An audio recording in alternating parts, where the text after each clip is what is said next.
Educational channel D.el.ed Assamole আপোনাক সকলোকে স্বাগতম জনাইছো। Please subscribe the channel and press the bell icon to never miss a video from D.el.ed Assam. নমস্কাৰ আজি ভিডিওটিত আমি আলোচনা কৰিম 12 জানুৱাৰীৰ মোস্ট ইম্পৰ্টেন্ট কাৰেন্ট এফেয়াৰ্স সমূহ যদি আপোনালোকে আগৰ কাৰেন্ট এফেয়াৰ্স সমূহৰ ভিডিওসমূহ চোৱা নাই তেনহলে লিংক ডেসক্ৰিপচন বক্সত দিয়া আছে তাত গৈ আপোনালোকে এই ভিডিওসমূহ চাব পাৰিব নাইবা ওপৰত থকা আই বটনত প্ৰেছ কৰি আপোনালোকে এই ভিডিওসমূহ চাব পাৰিব ইয়াৰ উপৰি আপোনালোকে যদি এই কাৰেন্ট এফেয়াৰ্স সমূহৰ পিডিএফ ফাইল ডাউনলোড কৰিব বিচাৰে তেনহলে লিংক ডেসক্ৰিপচন বক্সত আছে তাত গৈ আপোনালোকে পিডিএফ ফাইলসমূহ ডাউনলোড কৰিব পাৰিব এতিয়া আৰম্ভ কৰিছো আজিৰ কাৰেন্ট এফেয়াৰ্স সমূহ এক নম্বৰ প্ৰশ্নটো লৈছো who has been named as the Save the Mission for the 2020 Tokyo Olympics 2020 চনত টকিঅ অলিম্পিকৰ বাবে Save the Mission হিচাপে কাক নাম দিয়া হৈছিল ইয়াত চাৰিটা অপচন দিয়া হৈছে দিগম্বৰ কামত বীৰেন্দ্ৰ প্ৰসাদ Baishya Satish শিৱলিংগম and none of the above ইয়াৰ শুদ্ধ উত্তৰটো হ'ব অপচন নম্বৰ বি বীৰেন্দ্ৰ প্ৰসাদ বৈশ্য তেখেত ইণ্ডিয়ান ওয়েট লিফটিং ফেডাৰেচনৰ প্ৰেসিডেন্ট এতিয়া আইছো 2 number প্ৰশ্নটোলৈ where will the human space flight center set up in India ভাৰতবৰ্ষৰ কোট মানৱ অন্তৰিক্ষ উড়ান কেন্দ্ৰ স্থাপন কৰা হ'ব অপচন কিটা হৈছে নিউ দিল্লী পুনে মুম্বাই বেংগালুৰু ইয়াৰ শুদ্ধ উত্তৰটো হ'ব বেংগালুৰু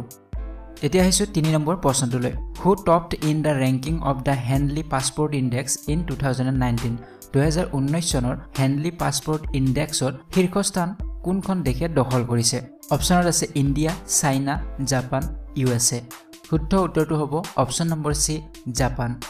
সো এতিয়া আছে 4 নম্বৰ প্ৰশ্নটো আগৰ প্ৰশ্নটোৰ লগতে related question what is the rank of India according to the Henley Passport Index in 2019 so শীৰ্ষস্থান দখল কৰিছে জাপানে কিন্তু ভাৰতবৰ্ষৰ স্থান কিমান হেনলি পাসপোর্ট ইনডেক্সত সো ইয়াত অপচন আছে 50 45 79 and 81 সো 2018 বৰ্ষত আছিল 81 কিন্তু এইবাৰ হৈছে 79 গতিকে শুদ্ধ উত্তৰটো হ'ব অপচন নম্বৰ সি এতিয়া হৈছে কোৱেশ্চন নম্বৰ 5 লৈ where was the Indian Paint Conference inaugurated on 11 January 2019 2019 চনৰ 11 জানুৱাৰীত ভাৰতবৰ্ষৰ কোট পেইণ্ট সন্মিলন উদ্ঘাটন কৰা হৈছিল অপচনত আছে বাৰাণসী আগ্ৰা লখনৌ মথুৰা ইয়াৰ শুদ্ধ উত্তৰটো হ'ব অপচন নম্বৰ বি আগ্ৰা আৰু এই পেইণ্ট কনফাৰেন্সটো ইণ্ডিয়ান পেইণ্ট এছ'চিয়েশ্যনে অৰ্গানাইজ কৰিছে এতিয়া আহিছো কোৱেশ্চন নম্বৰ 6 লৈ two new aims will soon be coming up in which among the following states ইয়াত প্ৰশ্নটো সুধিছে যে কোনখন ৰাজ্যত দুখনকৈ নতুন এইমছ স্থাপন কৰা হ'ব অপচন আছে তেলেংগানা উৰিষ্যা গুজৰাট এণ্ড জম্মু এণ্ড কাশ্মীৰ ইয়াৰ শুদ্ধ উত্তৰটো হ'ব Jammu and Kashmir so recently union কেবিনেটে তিনিখনকৈ নতুন এইমছ স্থাপন কৰা হ'ব বুলি কৈছে এইমছৰ ফুল ফৰ্মটো হ'ল All India Institute of Medical Sciences so ইয়াৰ দুখন হ'ব জম্মু এণ্ড কাশ্মীৰত আৰু 3 নম্বৰখন হ'ব গুজৰাটৰ ৰাজকোটত সো এতিয়া আহিছো কোৱেশ্চন নম্বৰ 7 লৈ India's first rail and transport university has started functioning in which city so 2018 চনত এখন নতুন ইউনিভাৰ্চিটি কৰা হৈছিল আৰু সেইখন সম্পূৰ্ণভাৱে ৰেলৱেৰ ইউনিভাৰ্চিটি হয় আৰু তাৰ নাম হৈছে the national rail and transport institute চমুকৈ NRTI 2019 চনৰ প্ৰথমটো বেটচ তেওঁলোকে ষ্টাৰ্ট কৰিব 103 জন ষ্টুডেণ্ট তাত লোৱা হৈছে 20 খন বেলেগ বেলেগ ৰাজ্যৰ পৰা আৰু ইয়াতে তেওঁলোকে কেৱল ট্ৰান্সপোৰ্টৰ লগত ৰিলেটেড কোৰ্ছসমূহে আগবঢ়াইছে যেনে BSc in Transportation Technology and BDA in Transportation Management so এনে ধৰণৰ কোৰ্ছসমূহে তেওঁলোকে আগবঢ়াইছে গতিকে ইয়াত প্ৰশ্নটো কৰা হৈছে যে কোনখন চহৰত এই ইউনিভাৰ্চিটিখন এষ্টাব্লিছ কৰা হৈছে অপচন আছে দিল্লী মুম্বাই ভোপাল এণ্ড বডোদৰা ইয়াৰ শুদ্ধ উত্তৰটো হ'ব অপচন নম্বৰ ডি বডোদৰা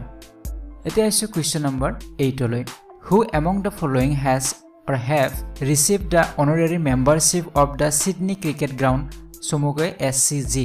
ইয়াত সুধিছে যে কোনে সিডনী ক্ৰিকেট গ্ৰাউণ্ডৰ সন্মানীয় সদস্যপদ লাভ কৰিবলৈ সক্ষম হৈছে অপচনত আছে মহেন্দ্ৰ সিং ধোনী ৰোহিত শৰ্মা বিৰাট কোহলি ৰবি শাস্ত্ৰী এণ্ড বিৰাট কোহলি সো ইয়াৰ শুদ্ধ উত্তৰটো হ'ব option number D Ravi Shastri and Virat Kohli তেওঁলোকৰ ক্ৰিকেট খেলত থকা অৱদানৰ বাবে এই সন্মান তেওঁলোকে লাভ কৰিবলৈ সক্ষম হৈছে এতিয়া আহিছে কোৱেশ্চন নম্বৰ 9 লৈ Who among the following Indian spinner has become the highest wicket taker in Ranji Trophy? So recently Ranji Trophy খেলত ভাৰতৰ কোন গৰাকী স্পিনাৰে সকলোতকৈ বেছি উইকেট ল'ব পাৰিছে অপচনত আছে আশুতোষ আমন অক্ষৰ পাটেল প্ৰজ্ঞান ওজা আৰু অমিত মিশ্ৰা ইয়াৰ শুদ্ধ উত্তৰটো হ'ব অপচন নম্বৰ এ আশুতোষ আমন বিহাৰৰ এগৰাকী খেলুৱৈ তেখেতে টোটেল 68 উইকেট লবলৈ সক্ষম হৈছে 44 ইয়াৰ্স আগৰ ৰেকৰ্ড তেখেতে ভংগ কৰিছে বিশান সিং বেদে টোটেল উইকেট লৈছিল 64 আৰু হেয়া আছিল 1974-75 ৰ কথা আৰু এইবাৰ আশুতোষ আমনে টোটেল 68 টা উইকেট লৈ পূৰ্বৰ ৰেকৰ্ড ভংগ কৰিবলৈ সক্ষম হৈছে এতিয়া আইছো আমাৰ শেষৰটি প্ৰশ্ন কোৱেশ্চন নম্বৰ 10 লৈ name the Indian hockey men's team coach who was removed from his post on 9th January 2019 so 2019 চনৰ 9 জানুৱাৰী তাৰিখে ভাৰতীয় পুৰুষ হকি টিমৰ প্ৰশিক্ষকজনক ৰিমুভ কৰা হৈছে বা তেওঁক আঁতৰোৱা হৈছে প্ৰশিক্ষক হিচাপে তেওঁ এতিয়া নাই কোনজন প্ৰশিক্ষকক আঁতৰোৱা হৈছে তেওঁৰ নামটো কি অপচন 4টা আছে হৰিৰাম সিং হৰেন্দ্ৰ সিং মান সিং এণ্ড ধনৰাজ পিল্লাই শুদ্ধ উত্তৰটো হ'ব option number B Harendra Singh So friends, আজি ভিডিওটিত একেটাই আছিল most important current affairs যদি ভিডিওটি ভাল লাগিছে লাইক আৰু শেয়াৰ কৰিবলৈ নাপাহৰিব আৰু চেনেলটি সাবস্ক্ৰাইব কৰিবলৈ নাপাহৰিব পৰৱৰ্তী ভিডিওত পুনৰবাৰ লগ পোৱাৰ আশাৰে আজিলৈ বিদায় লৈছো ধন্যবাদ